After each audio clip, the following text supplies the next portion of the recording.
Celeste Vaughn had been dismissed before. By men. By mirrors. By fate. But she'd never been ignored. Not like this. She wanted to leave. She was ready. Bruises fading. Stitches clean. No legal hold. No injuries left. Just humiliation. And silence. She hit the buzzer again. Nurse. Nothing. 2 minutes passed. Then 5. Then, finally, a soft knock. "Good morning, Miss Vaughn. You buzz." She handed over the discharge form. "I'm leaving today. Please arrange a car." The nurse read it, then flipped the last page. Her eyes softened. "I'm afraid Mr. Reed has not yet signed the release authorization." Celeste blinked. "Excuse me. I'm really sorry. All VIP patients require clearance before they can leave.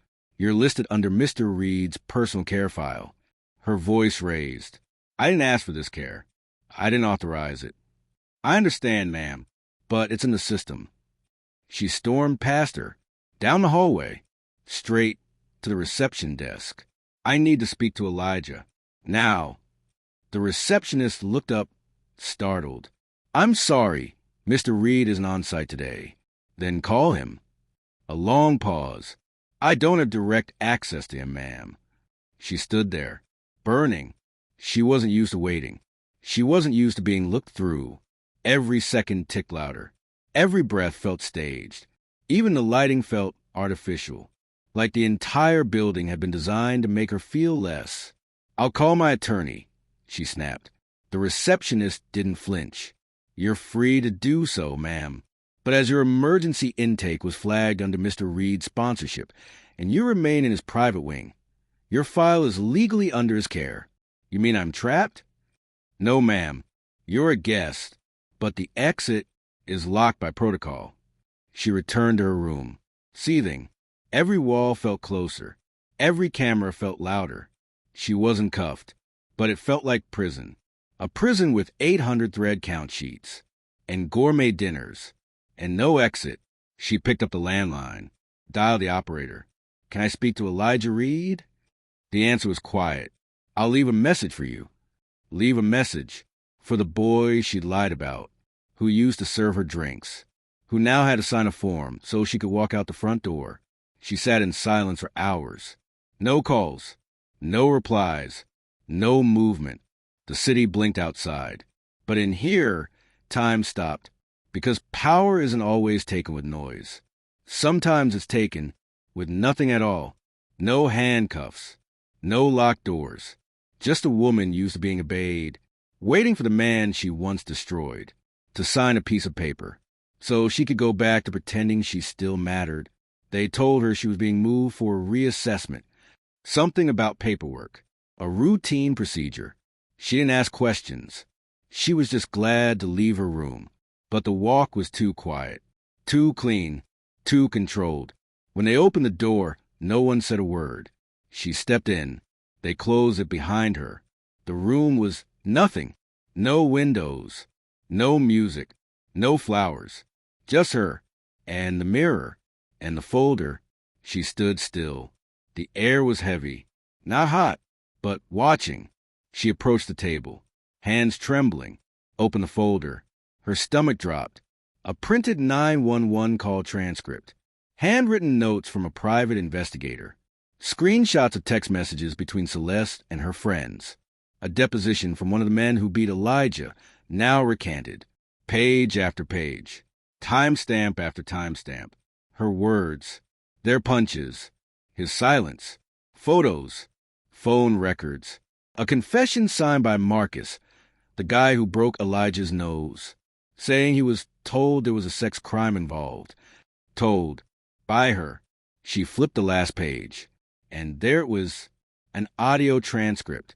Her, laughing, saying, "He'll learn not to play with grown women. If he wants to act grown, let him feel grown consequences." The words echoed in her chest, like nails. She looked up, met her own eyes. The mirror stared back, judged nothing, offered nothing, but in its silence it showed everything. The lies, the rage, the way she twisted her pain into punishment. She thought she was defending herself. But maybe she just didn't want to be rejected. She whispered, "I didn't mean it to go that far." But there was no one to hear it. Not in this room. Not anymore. She found the envelope beneath the stack. Opened it. Just a note. Typed, clean, clinical. "This isn't revenge. This is reflection. You taught me how the system works. Now I own it. Elijah." Her hands shook. Her knees almost gave. Because for the first time in her life, no one was stopping him. Not money. Not lawyers. Not fear. And worst of all, he wasn't even trying. Some people fear the fist. Others fear the courtroom. But the truly dangerous ones, they just put a mirror in front of you and let you watch yourself collapse. Her hands hovered over the screen. One name, Senator Alan Granger. Her father had funded 3 of his campaigns. She remembered being 22, sitting at his dinner table, calling him Uncle Al. Surely he wouldn't ignore her. Not her. She hesitated. Then tap call. The dial tone felt longer than usual. Or maybe she was just hearing it through the static of fear. "Hello, Senator?" A pause. Then, "Celeste." Her heart leapt. He remembered. He answered. "God, I'm so glad you picked up." She tried to sound composed. Didn't pull it off. "Listen, I'm in a situation. I just need a few calls made. It's minor. Just some protocol stuff. You know how hospitals get with legal red tape." "Wait, what's going on?" he asked, cautious now. "Are you in jail?" "No, I'm just... Look, it's hard to explain. I got into a small accident, and somehow I've ended up in one of Elijah Reed's facilities, and I'm..." She stopped herself. "You've heard of him, right?" Another pause. Then, "Yes, everyone has." She paced, heart pounding. "Look, I don't need you to do anything public. Just a quiet call. Get them to release me. Unflag my ID. That's all." Silence. Then a sigh. "I don't think I can do that, Celeste." She stopped walking. "What?" "I'd advise you to make peace with whatever this is. He's not someone I'd cross right now. Not even for your father." Her mouth went dry. "My father gave you everything." "Yes," Granger said. "And he's not here anymore." Click, then the call ends. She stood still, staring at the screen. The silence around her felt like cement. She didn't cry. Not yet. Just couldn't move. Her lifelines were gone. Every last one. The man she once buried now owned her file, her hospital room, her legal exit. And the man her father once bought wouldn't even call back. The light faded. The shadows deepened.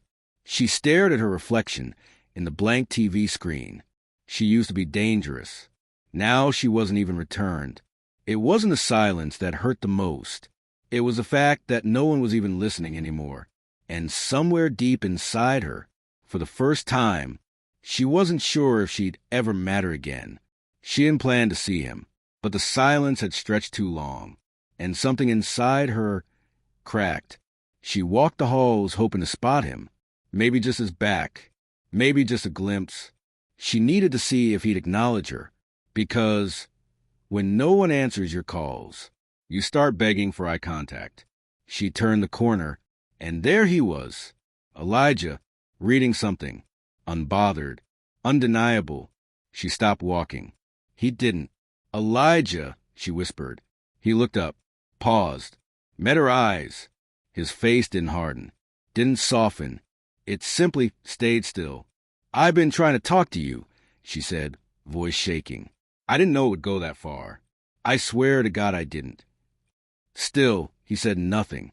"I wasn't trying to ruin your life. I just felt like you used me. I felt..." She choked on the words. He blinked slowly, waited. He stepped forward. Not fast, not slow, just in control. She didn't move. She didn't even breathe. "I didn't come for revenge," he said finally. Voice low, measured. "I didn't destroy your career. Didn't leak the tapes. Didn't post a confession." She looked confused. But then why all this? The room? The staff? The silence? He stared at her a moment longer, then spoke. "This isn't punishment. Celeste. This is a mirror, and for the first time, you're standing in front of it alone. She opened her mouth, closed it, her hands shook, her lips parted. No words came out, because what do you say to someone who chose not to destroy you, even after you tried to erase them? He turned, walked away. No anger, no insult, no fire, just a man who no longer needed to be understood. She wanted pain. She wanted screaming. She wanted something to fight back against. But he gave her nothing, because sometimes the cruelest thing a person can do is forgive you silently and walk away. No applause, no confrontation, no closure, just a signature, a silent nurse, and a door opened quietly for her to walk through. Celeste Vaughn was being released, not escorted, not celebrated, just dismissed, like a patient, like a file, like something expired. She didn't say goodbye, didn't ask for Elijah. She already knew what he'd say. Nothing. She stepped into the elevator. The doors closed, and for a few seconds, it felt like the world stopped. The screen flashed. Lobby, then flickered, then changed. She stared. ER. Was it an error? Or Elijah Reed? Or worse? End of relevance? She didn't ask, didn't press anything, because suddenly it felt true. Outside, the cold slapped her face. Not wind. Shame. No reporters. No flashbulbs. No apology tour waiting. Just her. And silence. The kind of silence that follows you like a ghost. That reminds you you're no longer someone the world protects. Remember Celeste Vaughn? This aged badly. Anyone know if Elijah Reed is the one behind this? No charges filed. That's money for you. Her hands tremble. She checked her phone. Just once. Habit. And there it was. A thread. A whisper. A crack. Her name. Screenshots. Speculation. It wasn't Elijah. He hadn't said a word. But the truth? It had started leaking anyway. The thing about lies is they rot in silence. But once they split open, you can't sew them shut. Celeste Vaughn walked out the door, but her shadow stayed inside, waiting. She thought walking out meant it was over. But the truth? It's just getting started. Elijah Reed didn't post her lies. He didn't leak the evidence. But someone else did, and it's already spreading. So, if you've been watching this and haven't subscribed yet, ask yourself, when the silence breaks, whose side will you be on? Hit subscribe now, before you find yourself trying to scroll back to a story that doesn't let people like her hide anymore. And if you're still not subscribing, drop a comment. Tell us why you let someone like Celeste walk away clean. We're listening.